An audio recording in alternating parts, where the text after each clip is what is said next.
Welcome to the Puzzle of Us.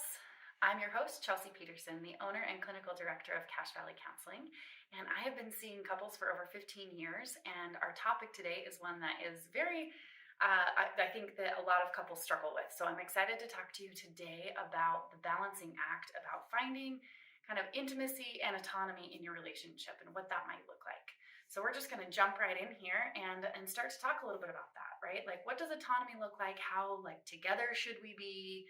How individual should we be? And again, I want to just remind everybody that for every relationship, it looks different. What you need individually may be not what someone else needs, right?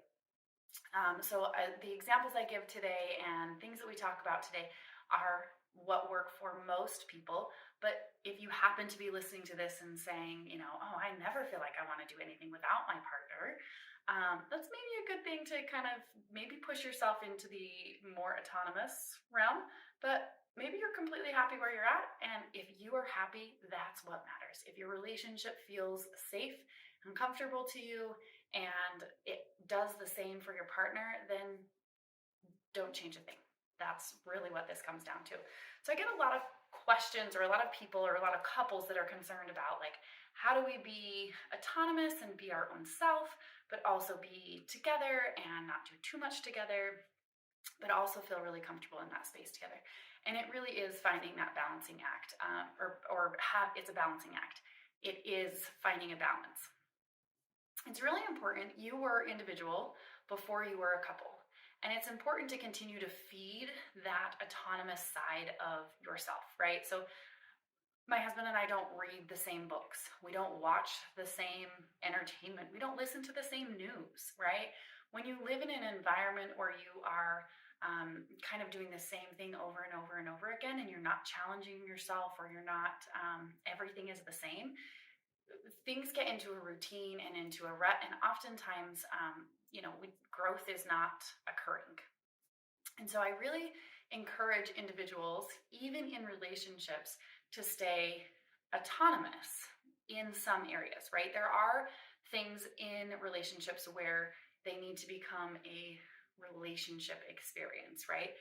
So we do have to find this balance, right? If I did everything by myself and never consulted my husband or talked to him about how he felt about it, and I was just like, well, I'm going to go skiing every day and I'm never going to consult with you and I don't care how you feel about that. After a while, even though I might not be saying that, that may be how he ends up feeling, right? Like, does she even care about me? Does she even care that I've been working my tail off and she's just off playing, right? So you might grow too far apart if we are focusing too much on the individual nature of each of you. But on the other hand, can be really hard if we only do everything together, right? It can be smothering. It can feel like I'm not my own individual person. I'll give you an example of this. Let's say someone has a individual kind of hobby or a side job. Okay, let's say somebody has a photography business and the husband says he's supportive and he's like, I want you to, do your thing. I want you to go out there and do it. I want you to pursue it, and I'm here for you and I support you. And she gets her first client, she gets it scheduled, and things maybe take a little longer than she anticipated. And she thought, oh, I'm only being gone an hour. Well, let's say she's gone an hour and time is passing and he's calling. Where are you? You said we'd be home. I thought we were going to go X, Y, and Z. Where are you? Where are you? Where are you? Right? It becomes very smothering, not in a concerned way of like, oh, thanks for checking in on me. I'm glad you know I'm okay. But in that I can't be my own person without having to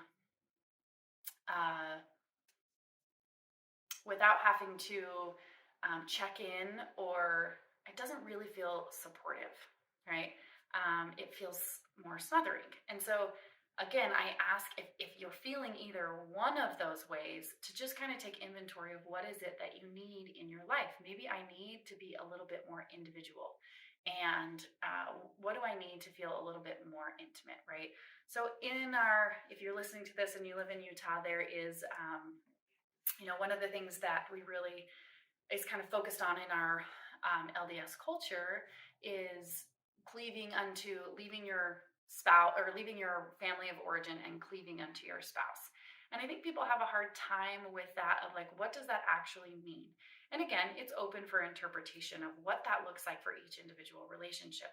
But what does cleaving mean, right? It means that I'm caring about my spouse. It means that I'm aware of them, that I'm considering them, that I'm thinking about them, that decisions are made as a whole together, right? But that I can still be my own individual person.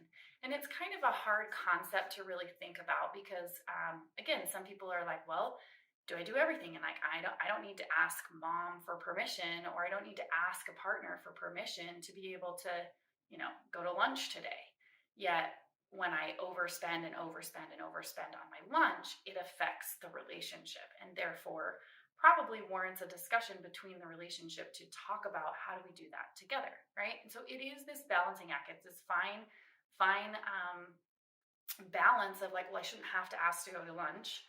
You're right, you shouldn't have to ask to go to lunch, but when it then affects the other person and the other person in the relationship, maybe financially things are kind of tight right now, and my flippant sort of attitude of not asking, or like, well, this is just what I'm going to do, then affects the relationship and gets in the way of the relationship, right? There's all sorts of examples. There's going out on individual, girls trips, or the guys weekends, or things like that are good when done on occasion, but when they're a girls trip every weekend, or a guys trip or a guys weekend where we're at home playing video games or doing whatever all weekend every weekend, again, that becomes too much. So it's finding this balancing act that can be tricky to navigate for a lot of couples.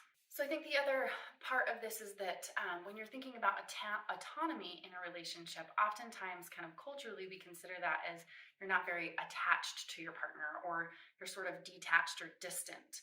And again, it happened. It's all about kind of what happens within your relationship and how you're spending time together, and the intention of when you are spending time together, right? Maybe it works and phases of life are going to be different, right? Let's say you're a newlywed couple and you do everything together, and then kids come along and it's like, well, it's really hard to do some of the things that we like to do with our kids. So we might try and do some things together as a family, but for your sanity and my sanity, I'm going to go do some things, and then you're going to go do some things, right? Maybe you take some turns and you do more individual stuff. Kids grow up a little bit. Maybe we do things together as a family. Maybe again, we start to incorporate more of the relationship together, and we are doing these things together. Maybe you have a hobby that I really don't like, so I'm going to allow you to do that. At the same time, I am also going to be allowed to do that, right? And again, it's taking into consideration, how is this affecting the relationship and how are we going about it, right? I think that often is when you're thinking about that and that's happening to the relationship, and you're worried about that, if it comes down to, have I asked my partner, have I cleared this with my partner, is this okay, how does this feel, how does this sit in our relationship? Again, if a guy's weekend happens every weekend, then, and that's okay, and that's okay with the relationship, then sure, right? If I go out every night, or once a weekend, once a night every weekend with my girlfriends, and that feels okay for us, that's okay too. So there's lots of variations. There's no right way of like, well, you should be spending 5 nights a week together and 2 nights apart. I wish it was that simple sometimes, because it could be an easy formula to be able to help people to sort of navigate. But it's really all comes down to like how you feel about it in your gut. Again, kind of this idea of autonomy. Sometimes people have a hard time picturing why that would be a good thing, and if I'm too autonomous, if I'm too attached, then I can't be autonomous. And so the idea, or the illustration, or the imagery I like to use with couples is thinking about a kite. Sorry, I lost the word there for a second. Thinking about a kite. So a kite, when it's in a windstorm, right, does best when it is when it's anchored to something on the ground, right? So that anchor, that string, that anchor, and the kite in working together, that's what makes it soar. That's what makes it fly. That's what makes it work. Okay, and when that is happening, the kite. Think about a kite. Picture a kite flying in the air, right? When is it at its strongest, right? Is it when it's not, when the string is not taut, when it's not kind of securely anchored to something? Or is it, when I let the string go and it's sort of flapping all over up there? Or as it's starting to climb, right? And there's not a solid foundation or a string, a solid anchor to be anchored to. If it's sort of just floating up there, the kite can go all over, right? It can catch different air streams. It hits the ground. It doesn't quite fly. It doesn't quite take off. And so if you think of that and keep that image in of like, okay, how do I be autonomous and be my own kite and fly, but also be anchored, right? Have I cut my string and I'm doing my own thing and it doesn't even feel safe? Or am I anchored too tight to the ground that I can't get any lift, right? If I'm too close to my anchor, if it's too tight, I can't get the beauty of the air underneath me and my kite can't really fly. And so if you keep that imagery when you're kind of thinking about like, okay, how do I be grounded and attached and secure, yet still find my own wings, right? Still be autonomous. That's really the idea that we're talking about today, and sometimes that couples really struggle with, right? It's easy to get stuck in routines of like, oh, well, it's Tuesday night and this is what we do. And we come home from work and we watch TV and we, don't do anything because, well, I don't go to the gym because you don't want me to go to the gym, or you don't like going to the gym, so I stop going to the gym. And then we sort of just meld into each other sometimes, and we're not growing individually. So it's really important, again, to keep your autonomy, but also stay anchored, right? So be thinking about that imagery of the kite. Again, I think just talking about like historically kind of what we've seen, the evolution of relationships, right? Not very long ago, women were sort of expected or supposed to stay in the home and take care of the children and be there to cater to man's every need, right? That was not too long ago, not too many generations removed from that. And separating ourselves from that if we look back at that in those types of situations, it may be very difficult for women and men to really be together and feel autonomous, right? In that, maybe I do appreciate staying home with the children, and what else do I do that is outside of this specific realm, right? Besides taking care of the children and folding your laundry and doing all the things for the family, right? Some people probably thrived in that environment, and that's okay, right? But how do they also find those individual autonomy within those kind of cultural norms, right? It becomes a little more difficult. Now, luckily, we live in a society where it's not uncommon for both people to be out of the home, or both people in a partnership to work and kind of have this individual stuff that they're growing, right? But then when we come home, are we so spent outside of the relationship that we're not doing things to keep the intimacy together? So are we too autonomous and too detached from the relationship to really keep us anchored at home? So those are, again, kind of several generations ago, might not have been a good place. And I'm honestly not sure we're headed in a great direction either, right? With two people being married but also doing very individual things, it's really important to stay connected and do those things together that help the partnership and the relationship continue to be connected and together. And just continuing to check on that is a really important part of what relationships are really facing today. So again, it's this important thing about finding balance, right? One person could be too autonomous in a relationship, or two people could be too autonomous. And we then are feeling stress about the relationship, we're questioning the connection. And we know that when we feel alone and isolated, the impacts on our health is not great. And I think it's very easy to feel that in both directions, right? If we feel too smothered by our relationship or too close and connected, right? Usually due to anxiety, right? The anxiety is then isolating us and not helping us feel connected. If we are too completely autonomous and we're not feeling the anxiety, and we're you're doing your thing and I'm doing my thing, and we're basically roommates and we sort of pass in the night, right? That is a very lonely feeling. And the more alone and more isolated a person feels truly does have effects on your health. There's a study by, I believe it was James Gross is coming to mind, but I didn't look it up before. So James Gross, I'm pretty sure, is the one who did a research study that isolation has the same impact on your health as smoking does. It's that bad for your health when we feel alone and isolated over long periods of time. And so it's really important to keep these connections and keep intimacy in your life, right? If you're listening to this and you happen to be single, that doesn't mean that you are going to have terrible health, right? You can have lots of really great, secure connections and not be in an intimate partner relationship, right? It could be sisters, it could be family, it could be a great neighbor, it could be a friend, it could be other people. It doesn't necessarily have to be an intimate partner. But certainly, if you are in an intimate relationship, that can be even more devastating because I'm expecting this person to be my person, to be the person who fills me up, that I want to be near, that I want to long for, that I desire. And when you're in a relationship that is not the case, it can be really, really lonely and very, very isolating.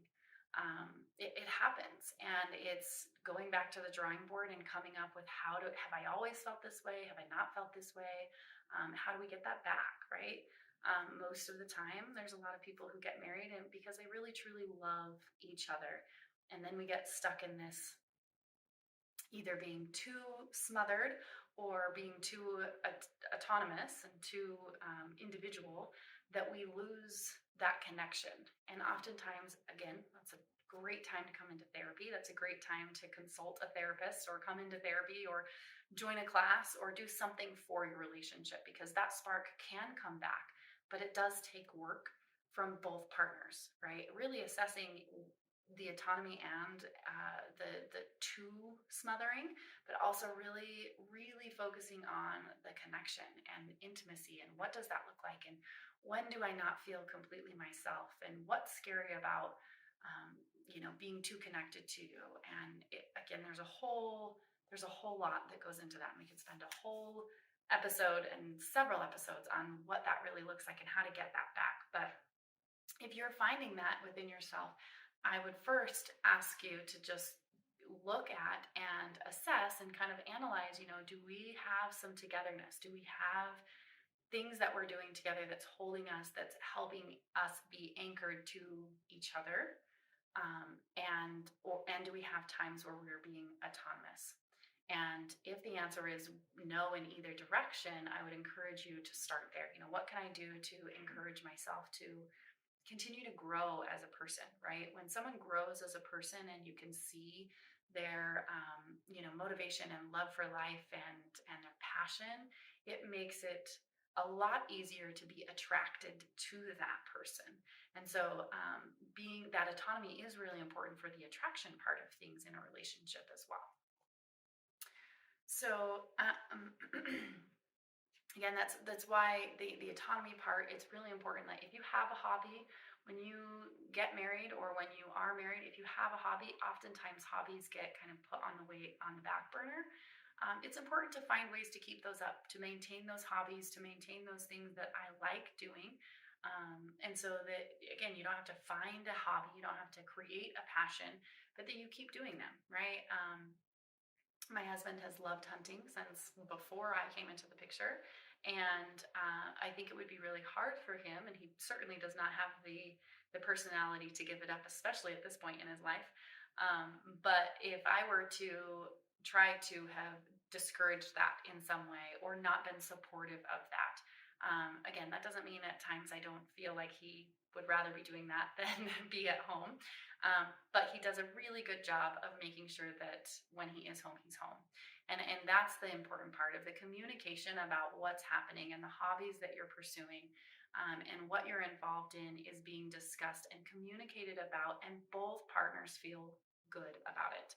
Both partners feel heard and seen, and like I can support that. And you also hear how frustrating it is sometimes when all you want to do is go hunting, right? Both partners need to be clear about, I'm feeling a little like, this is the seventh weekend in a row that you've been gone, and I'm feeling a little bit like I need you home.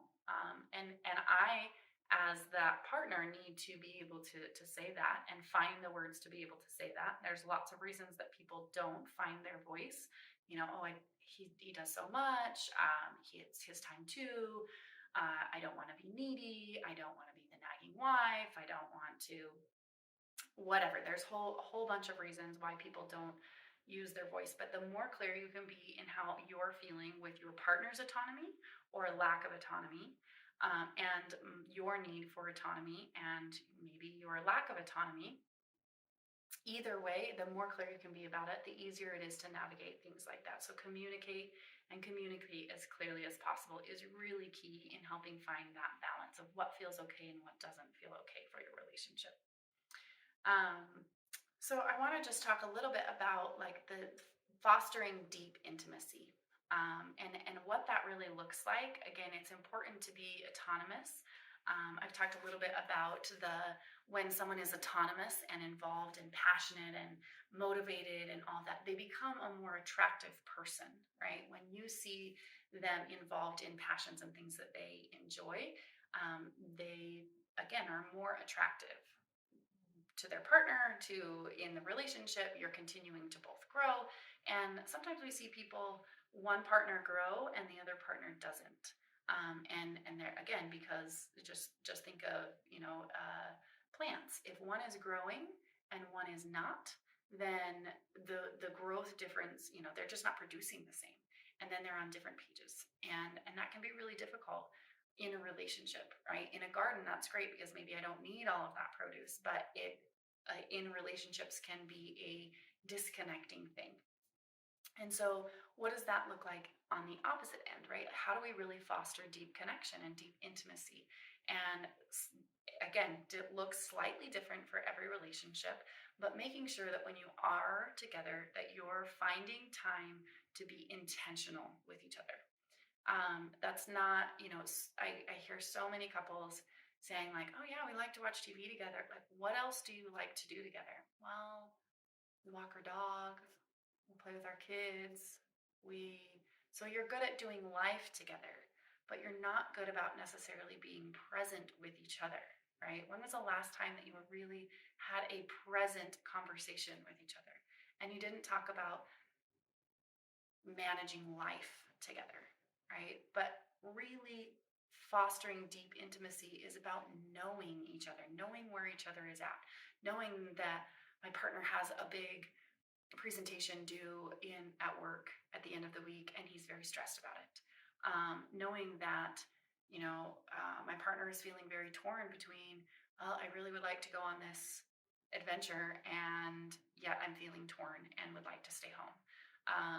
It's knowing that and not just talking about doing life and saying like, yeah, you can go on that, but knowing how they feel about it, being present in that conversation. It is a palpable experience when in my office, sitting on that couch right back there, couples shift from talking about the to-dos and the chores and the how to navigate life to how they feel and the emotional vulnerability that comes from sharing sharing in things with each other. And that happens most often by people turning towards each other, looking at each other in the eyes, and sharing their deeper feelings about whatever is happening, right? Sharing their emotions behind it. I often say the eyes are the window to the soul, right? They're the window into what emotions we're feeling on the inside. And just pause and think, when was the last time I had a conversation face to face with my spouse with eye contact, right?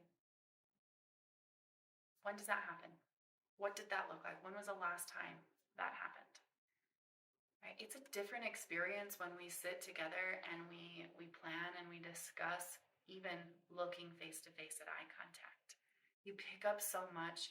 Your mirror neurons, when you're looking into the window of someone's soul, picks up on, ooh, there was a hint of sadness. Ooh, there was a hint of flitter of joy. Right? And that connects you, that bonds you. And so I very, very much encourage you to have conversations with eye contact, looking at each other, distractions put away, and continue to have those conversations, whether it be about the weather or things that you're doing today or whatever, but have those conversations face to face, eye to eye.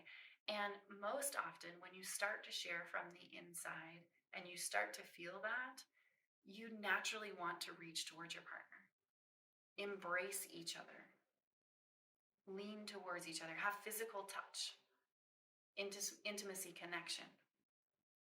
Right? And so that's that emotional connection that's connecting you and also helping you stay physically connected as well, because physical intimacy often comes as a result of that emotional connection. Yeah, so I think it's important to talk about this, with your spouse, right? Do you feel like we do enough things individually? Do you feel like I'm supporting you? Do you feel like you are supporting me, right? Often I hear moms, stay-at-home moms, say, well, you're always away, right? And my husband works out of the house, he's always gone, and, I would like my turn, right? And so if that is your situation, how do you support her in getting out? Maybe it's like, well, I don't have any friends, or I don't know where I would go. And so brainstorming together, how do we help you be more autonomous, right? Do you start a bunco group with a group of neighbors? Do you start a walking group? Do you start a book club? Do you start, like, what things are you interested in that can help you, even if you have to be kind of the chief in the situation and be the one to organize the group. Maybe if it's 1 or 2 people instead of 12 women coming for a bunco night, right? Like, those things can be really helpful in helping to create autonomy, where you feel like, oh, I'm not always home and it's not always me being stuck in maybe a situation that I wish was different, right? Oh, it's always me going to work. Oh, I just want to stay home. What can I do to be excited about going out together, right? What adventure can we plan? What date can we plan? What can we be more intentional about growing together, having experiences together, right?